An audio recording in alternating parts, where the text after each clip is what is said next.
आज के इस वीडियो में हम NCERT Hindi class 6 history chapter 2 जिसका टाइटल है आखेट खाद्य संग्रह से भोजन उत्पादन तक, इसके बारे में पढ़ना जाते हैं। यदि आप इतिहास को रटना नहीं चाहते हैं बल्कि समझते हुए सीखना चाहते हैं, या अन्य किसी भी विषय को सब्जेक्ट को रटना नहीं चाहते हैं बल्कि समझते हुए सीखना चाहते हैं, तो मेरे चैनल को सब्सक्राइब करें। मैं आकिब जावेद अपने यूट्यूब चैनल लर्निंग स्ट्रीट में आप सबका स्वागत करता हूं। चलिए क्लास के अंतर्गत हम आगे बढ़ते हैं और सबसे पहले हम इसकी शुरुआत जो है क्लास की शुरुआत टाइटल से ही करते हैं। हमें इसमें दो चीजें दी है, एक जो दिया हुआ आखेट और दूसरा दिया हुआ है खाद्य संग्रह। यहां से अगर जो है हम कुछ सीख पाए तो आप समझिए कि यह चैप्टर जो है समझना आसान हो जाएगा। आप ध्यान से बस सुनते रहिए, आपको चीजें जो है बिल्कुल समझ में आएंगी। दरअसल हमें पढ़ना किसके बारे में है? हमें पढ़ना है आरंभिक मानवों के बारे में।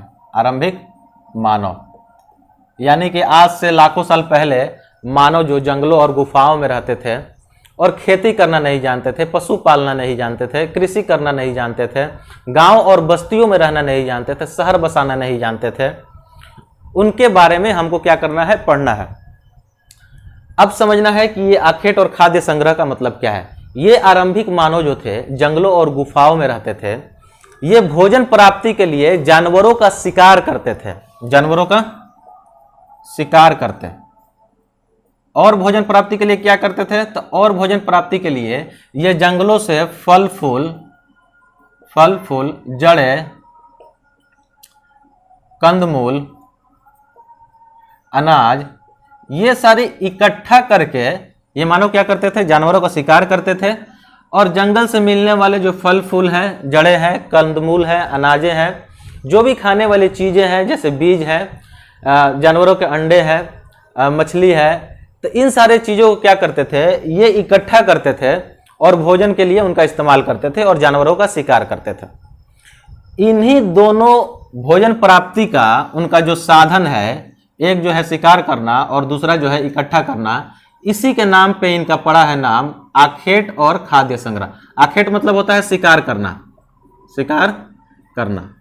और खाद्य संग्रह का मतलब क्या हुआ कि भोजन को इकट्ठा करना। यानी कि जो आरंभिक मानव थे जो जंगलों और गुफाओं में रहते थे, ना ही उनको कृषि आता था, ना ही पशुपालन आता था, ना ही गांव बस्तियों और समाजों में रहना जानते थे, वो अपने भोजन प्राप्ति के लिए जानवरों का शिकार करते थे। शिकार करने के वजह से वे क्या कहलाए? आखेटक कहलाए। और दूसरा जो है भोजन प्राप्ति के लिए क्या करते थे? पेड़ पौधे से मिलने वाली चीजों को इकट्ठा करते थे और उससे अपने भोजन की प्राप्ति करते थे, यानी कि खाद्य संग्रह करते थे। खाद्य मतलब होता है खाने वाली चीजें, उनको कलेक्ट करके अपना जो है गुजर बसर करते थे। इस तरीके से हम देख रहे हैं कि आरंभिक मानव जो है क्या करते थे? अपने भोजन प्राप्ति के लिए जानवरों का शिकार करते थे और जंगलों से मिलने वाले पेड़ पौधों से जो सामान मिलते थे उनको इकट्ठा करते थे। इसी कारण इनका नाम जो है आखेटक एवं खाद्य संग्राहक भी कहा जाता है और उसी के बारे में हमें आज के चैप्टर में पढ़ना है। तो आखेट मतलब शिकार हुआ, खाद्य संग्रह मतलब यानी कि भोजन इकट्ठा करना हुआ। अब जो है हम इस चैप्टर के अंतर्गत आगे बढ़ते हैं और देखते हैं कि ये जो आरंभिक मानव थे, ये जो आरंभिक मानव होते थे, ये नॉर्मली क्या करते थे? एक जगह से दूसरे जगह घूमते रहते थे। एक जगह से दूसरे जगह घूमते रहते थे, दूसरे जगह घूमते रहते थे। जैसे आप देखते हैं कि हम सामान्यतः क्या करते हैं? हम नॉर्मली जो है एक ही जगह पर रहते हैं, अपने घर में रहते हैं, अपने गांव में रहते हैं, अपने शहर में रहते हैं। ऐसा नहीं हुआ कि आज इस शहर में है कल दूसरे शहर में चले गए। कोई जो है अस्थाई जो है हमारा कोई जो है परमानेंट ठिकाना नहीं है, ऐसा नहीं है। लेकिन इससे पहले के जो मानव थे वो क्या करते थे? समूह में रहते थे, 20-30 आदमियों के समूह में रहते थे और नॉर्मली जो है एक जगह से दूसरे जगह जाते थे। दरअसल हमको इस बारे में पढ़ना है कि आखिर जो है एक जगह से दूसरे जगह क्यों जाते थे।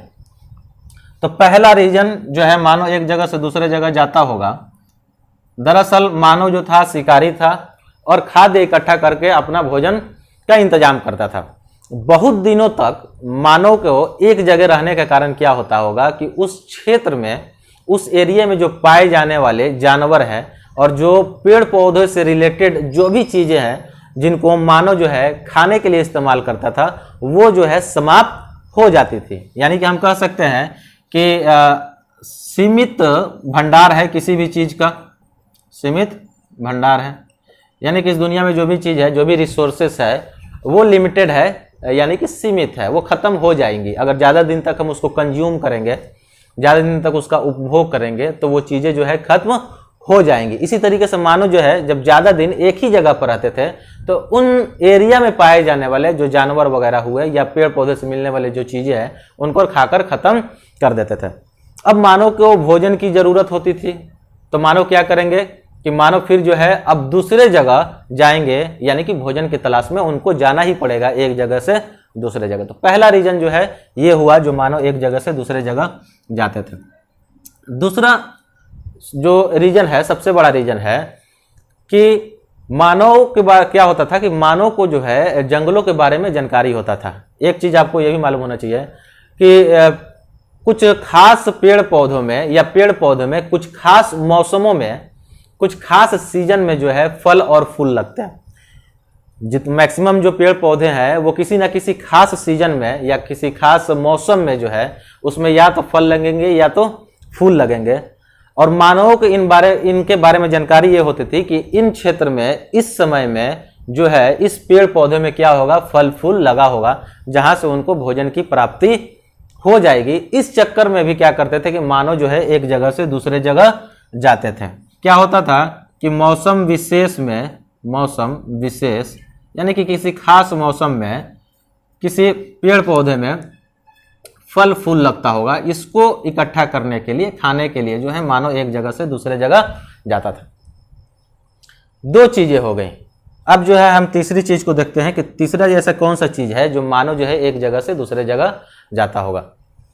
जैसे जानवर जो होते थे या अभी भी जो जानवर होते हैं, मौसम के हिसाब से करते क्या है कि एक जगह से दूसरे जगह जाते हैं चारा की तलाश में, यानी कि जानवर भोजन की तलाश में मौसम के हिसाब से या ऐसे भी एक जगह से दूसरे जगह आते जाते रहते हैं। मानव भी क्या करता था, मानव जो है इन जानवरों को शिकार करता था और मानव जो है इनका पीछा करते हुए उन क्षेत्रों में, उन एरियाओं में चला जाता था जहां जो है ये जानवर अपना चारा प्राप्ति के लिए या भोजन प्राप्ति के लिए एक जगह से दूसरे जगह जाते थे। तो उनके पीछे भी ये जाता था, यानी कि जानवरों के पीछे जाते हुए, जानवरों के पीछे भी ये जाता था और उसके वजह से जो है एक जगह से ये दूसरे जगह चला जाता था। अब जो है हम सबसे लास्ट वाले रीजन देखते हैं और सबसे इंपॉर्टेंट वाला रीजन हो सकता है कि मानव जो है एक जगह से दूसरे जगह क्यों जाते थे। अब सबको पता है कि जल ही जीवन है, यानी कि इस पृथ्वी पर पाया जाने वाला कोई भी ऑर्गेनिज्म, कोई भी प्राणी जो है बिना पानी के जीवित नहीं रह सकता। उसको पानी चाहिए ही चाहिए सर्वाइव करने के लिए। यहाँ पे मानव को भी इस चीज़ों की ज़रूरत होती थी। तो मानव सामान्यतः ऐसे जगहों पर रहते थे जहाँ पानी की उपलब्धता हो, लेकिन हमें मालूम है कि मौसम के हिसाब से गर्मी के दिनों में क्या होता है कि नदियों, तालाबों की पानी और झीलों के पानी जो है सूख जाता है। और इस क्रम में, यानी कि जब पानी सूख जाता होगा उस समय में मानव क्या करता होगा कि एक जगह से दूसरे जगह जो है पानी की तलाश में जाता होगा।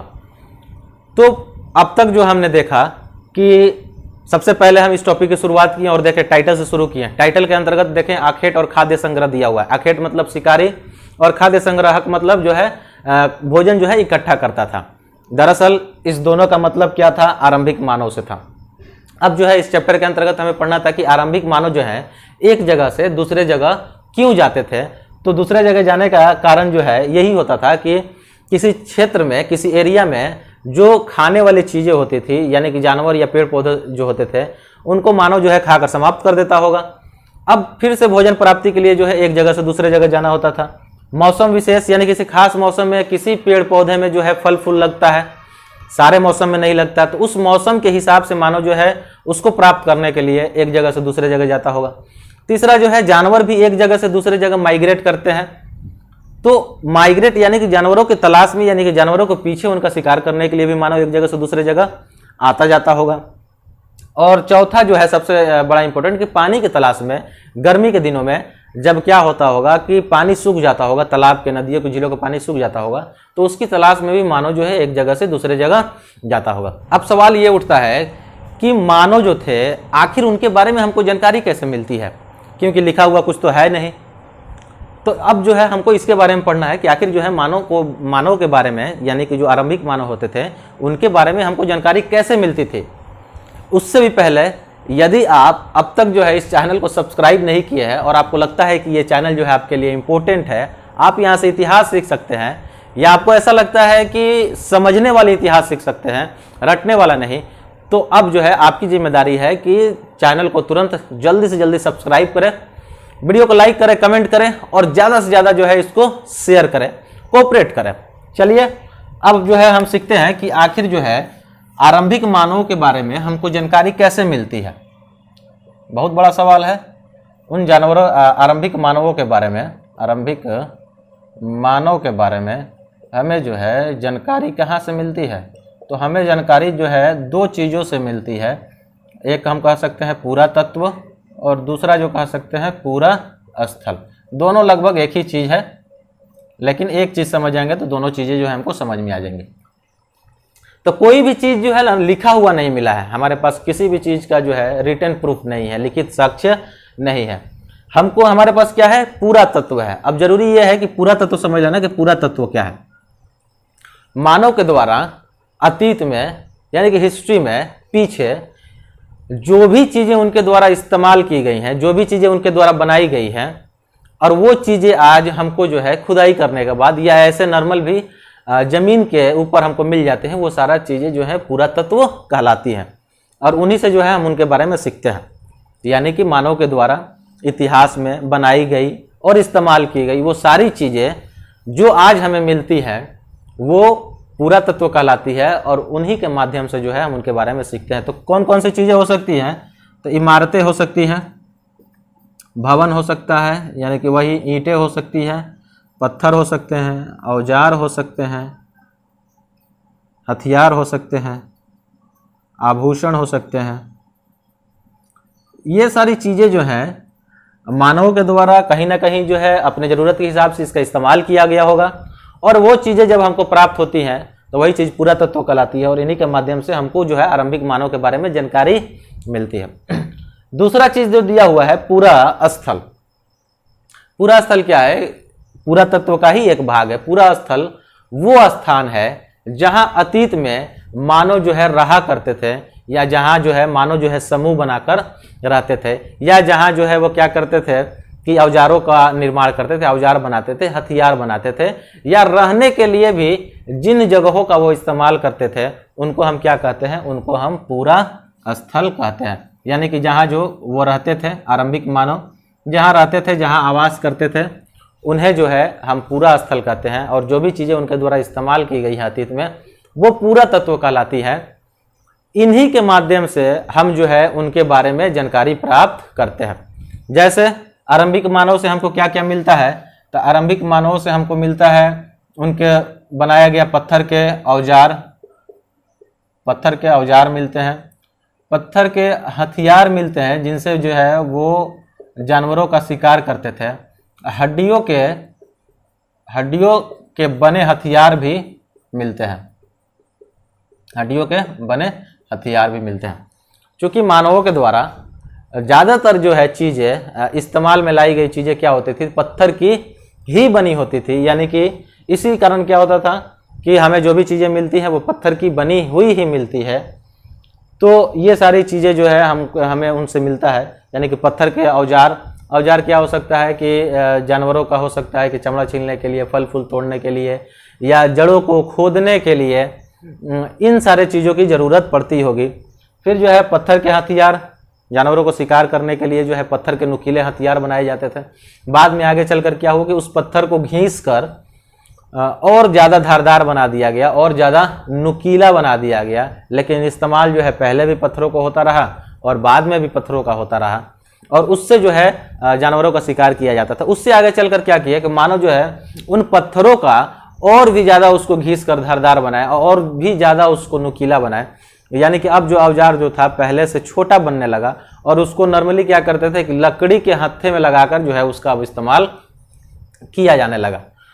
तो इस तरीके से मानव जो थे पत्थरों, हड्डियों और लकड़ियों के औजारों का इस्तेमाल करते थे और वही जो है अब हमको जो है मिलता है, खुदाई में मिले या ज़मीन के ऊपर ही मिल जाए, और उसी के माध्यम से हम क्या करते हैं कि इतिहास को जानने की, पढ़ने की और लिखने की कोशिश करते हैं। इस चैप्टर के अंतर्गत हम आगे बढ़ते हैं और देखते हैं कि ये जो मानव थे, आरंभिक मानव थे, आखिर किन जगहों पर रहते होंगे।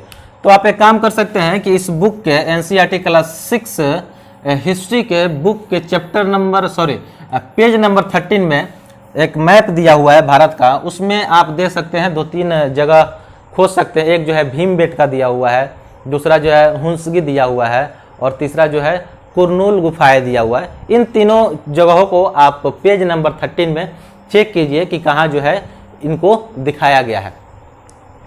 अब हम शुरू करते हैं कि आखिर जो है कैसे डिसाइड होता होगा या किन जगहों पर जो है ये मानव रहना पसंद करते होंगे। तो सबसे पहले ज़रूरी तो ये है कि मानव को जीने के लिए सबसे पहले क्या चाहिए कि उसको फूड चाहिए, उसको भोजन चाहिए। वो चीज़ उनको कहाँ से मिलेगा? वो चीज़ उनको नॉर्मली जो है जंगलों से ही मिलेगा। जंगल में रहते थे। और क्या चाहिए उनको रहने के लिए? जानवरों से बचने के लिए गुफाएं चाहिए, यानी कि गुफाओं में रहते थे, जंगल या गुफाओं में रहते थे। गुफाओं में, ठीक है, कौन सा चीज़ चाहिए कि नॉर्मली जो है वो जंगल में ही रहेंगे, और दूसरा जो है गुफाओं में रहना पसंद करेंगे। गुफाओं में क्यों रहना पसंद करेंगे? इसके 2-3 वजह हो सकते हैं। सबसे पहले तो जानवरों से बचने के लिए, जानवरों से रक्षा के लिए जो है वो गुफाओं में रहना पसंद करते हैं। दूसरा जो है धूप, पानी, हवा, ठंडी, इन सारे मौसम से भी बचने के लिए वो क्या करेंगे? इन सारे चीज़ों से बचने के लिए भी वो चाहेंगे जंगलों में रहा जाए या गुफाओं में रहा जाए। यानी कि धूप, पानी, हवा और ठंडा से बचने के लिए भी ये जंगल में रहना पसंद करते थे या गुफाओं में रहना पसंद करते थे। अगर अब आपसे पूछे कि और कोई क्या रीजन हो सकता है, यानी कि कैसे डिसाइड होगा कि मानव जो है कहाँ रहना चाहते थे, तो हम कह सकते हैं कि पानी जहाँ होगा ना, जल जहाँ होगा, क्योंकि मानव क्या, जीवन का कोई भी जो ऑर्गेनिज्म है, कोई भी जीव है, वो पानी के जहाँ भी स्रोत हो, सोर्स होगा, उसी के नज़दीक जो है रहना पसंद करेंगे। यानी कि जहाँ तालाब होगा, तालाब के किनारे, नदियों के किनारे रहना पसंद करेंगे, और जो है झीलों के किनारे भी रहना पसंद करेंगे। तो मानव रहने के लिए जंगल, गुफा वगैरह का भी ध्यान रखते होंगे। आगे चलकर ये उन्हीं जगहों पर रहना पसंद करेंगे जहाँ जो है तालाब, नदी या झीलें उनको मिले। और तीसरा हम कह सकते हैं कि यह भी महत्वपूर्ण है, इम्पोर्टेंट है, कि औजार बनाने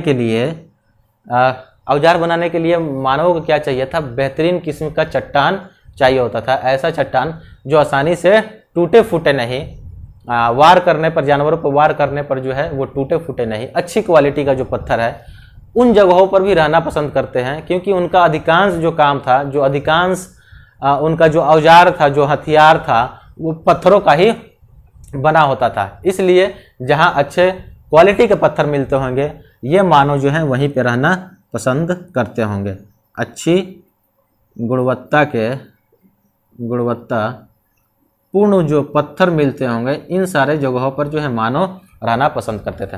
अब चलिए, एक जो पेज नंबर 30 में एक जगह दिया हुआ है भीमबेटका, जो वर्तमान जो है मध्य प्रदेश का इलाका है। यहाँ पे जो है ना भारत में या भारतीय उपमहाद्वीप में सबसे पहले जो है ना आरंभिक मानव के पाए जाने का प्रूफ मिलता है। कभी ना कभी जो है आरंभिक मानव जो है इन क्षेत्रों में आए होंगे भारतीय उपमहाद्वीप में, लेकिन वैज्ञानिकों को, इतिहासकारों को, पुरातत्ववेत्ताओं को क्या होता है कि सबसे पहली बार इन मानवों के पाए जाने का प्रमाण, साक्ष्य, प्रूफ जो है भीमबेटका जो स्थान है वहां से मिलता है। और भीमबेटका कहाँ पे है? तो भीमबेटका आप देख सकते हैं कि नदी के किनारे है, वहाँ पे पहाड़ है और वहाँ पे गुफाएं भी हैं। ये तीनों चीज़ें जो है, जंगल भी है, गुफाएं भी हैं, वहाँ पे नदी भी है और अच्छी गुणवत्ता के पत्थर भी मिलता है। मानव बस्तियाँ नॉर्मली वहीं बसाई गई, या आरंभिक मानव सभ्यता जो थे, आरंभिक मानव सभ्यता वहीं बसे जहाँ जो है पानी की उपयोगिता थी। यानी कि आप देख सकते हैं कि सिंधु घाटी सभ्यता कहाँ बसे? तो सिंधु और उसकी सहायक नदियों के किनारों पर ही बसे, क्योंकि उन्हें पानी चाहिए था। फिर बाद में हम देखें आगे चलकर उत्तर वैदिक काल में जो है जो शहरें सामने आई वो गंगा नदी के तट पर आई, यानी गंगा नदी के किनारे जो है ये शहरें देखने को मिलती हैं। तो मानव की जो आरंभिक समाजें थी वो नॉर्मली जो है नदियों के किनारे ही पाई जाती थी, क्योंकि उनको पानी की जरूरत थी, आवश्यकता थी। अब जो है एक बार और आपको याद कराया दिया जाए कि यदि आपको लगता है कि यहाँ से जो है आप इतिहास सीख रहे हैं, आपको रटने वाली चीज़ें जो है कम मिलती हैं, समझने वाली चीज़ें जो है आपको ज़्यादा से ज़्यादा मिलती है, और लगता है ऐसा है कि इतिहास जो है रटने वाला चीज़ नहीं है बल्कि समझने वाला चीज़ है, तो चैनल को जल्दी से जल्दी क्या करें, सब्सक्राइब करें, वीडियो को लाइक करें, कमेंट करें और ज़्यादा से ज़्यादा जो है इसको शेयर करें। अब इस चैप्टर के हम सबसे इम्पोर्टेंट टॉपिक को पढ़ते हैं और समझते हैं और देखते हैं कि आखिर जो है ये मानव, आरंभिक मानव जो था, अर्ली ह्यूमन जो था, वो किस तरीके से जो है खेती करना शुरू किया और पशुपालन शुरू किया। आखिर जो है मानव के लिए कौन सी ऐसी स्थितियां उत्पन्न हो गई कि आरंभिक मानव जो था कृषि की शुरुआत किया और पशुपालन शुरू किया। ये चीज़ हम देख पा रहे हैं कि इससे पहले लाखों साल से जो है आरंभिक मानव जंगलों में रह रहे थे, लेकिन उन्होंने कृषि शुरू नहीं किया, उन्होंने पशुपालन शुरू नहीं किया। आखिर ऐसा क्या स्थिति क्रिएट हो गया, ऐसा कौन सा सिचुएशन क्रिएट हो गया जिससे जो ये मानव है खेती करना शुरू किया। इस टॉपिक के अंतर्गत जो है हमको यही समझना है। ध्यान से सुनिए और देखिए, चीज़ें आपको समझ में आएंगी कि आज से लगभग 12,000 साल पहले, 12,000 साल पहले भारतीय उपमहाद्वीप में या पृथ्वी में क्या हुआ, हम कह सकते हैं ये समय कब का है, तो ये समय है जो मध्यपाषाण काल का है, मध्यपाषाण काल का है। इस समय जो है पृथ्वी का जलवायु परिवर्तन हुआ, यानी कि पृथ्वी का जलवायु में चेंजिंग आया, क्लाइमेट चेंज हो गया। क्लाइमेट चेंज से क्या हुआ कि पृथ्वी का औसत तापमान जो था, पृथ्वी का औसत तापमान ये बढ़ने लगा, औसत तापमान बढ़ने लगा। इसको ऐसे भी लिख सकते हैं कि औसत तापमान वृद्धि हुआ। औसत तापमान की वृद्धि होने से क्या हुआ कि इस भारतीय उपमहाद्वीप में बड़े बड़े या पृथ्वी पे जो है बड़े बड़े घास के मैदान सामने आ गए, घास के मैदान सामने आए। यहीं से चीज़ें जो है आपको समझना है। दो चीज़ें, एक था 12,000 साल पहले या मध्यपाषाण काल में, उसी समय को बोलते हैं। क्या हुआ, जलवायु परिवर्तन हुआ, पृथ्वी का औसत तापमान इंक्रीज कर गया, और औसत तापमान के इंक्रीज करने से क्या हुआ कि बड़े बड़े जो है घास के मैदान सामने आए।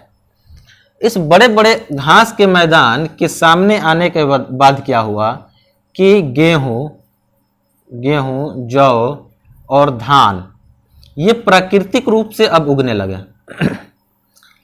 प्राकृतिक रूप से उगने लगे। अब एक चीज आपको ये समझना है कि घास के मैदान के आने से गेहूं, जौ, धान जो है ये किस तरीके से प्राकृतिक रूप से उगने लगे। तो एक चीज आप जान लीजिए कि जो भी हम अनाज खाते हैं उनका संबंध जो है कहाँ से है, घास के परिवार से है, यानी कि वो जो है ग्रास फैमिली से ही आते हैं। और घास की संख्या बढ़ने के कारण क्या हुआ कि इन पौधों को, इन अनाजों की संख्या में भी वृद्धि हुई। अब यहां से समझते हैं अनाज बढ़ने से क्या हुआ कि मानव जो है अब ज्यादा जो है इन पौधों को क्या करने लगा, या इनसे मिलने वाले बीज जो थे या इनसे मिलने वाले जो अनाज थे उनको इकट्ठा करने लगा और उनके बारे में सीखना शुरू किया। ऐसा हो सकता है कि मनुष्य क्या किया होगा कि एक जगह से दूसरे जगह गया होगा, जैसे हमेशा जो है एक जगह से दूसरे जगह जाता रहा है, एक जगह से दूसरे जगह जाता रहा है। क्योंकि अब मनुष्य के पास क्या था, मानव के पास क्या था, अनाज थे, अनाज के बीज थे। मानव किसी दूसरे जगह चला गया, ये आरंभिक मानव, ह्यूमन जो था, अर्ली ह्यूमन, कहीं दूसरे जगह चला गया जहां उसको अब अनाज जो था प्राकृतिक रूप से नहीं मिला। प्राकृतिक रूप से जब उसको अनाज नहीं मिला तो उसने क्या किया, इसी अनाज को, अनाज के बीज को क्या किया, जमीन में डाल दिया, जमीन में डाल दिया।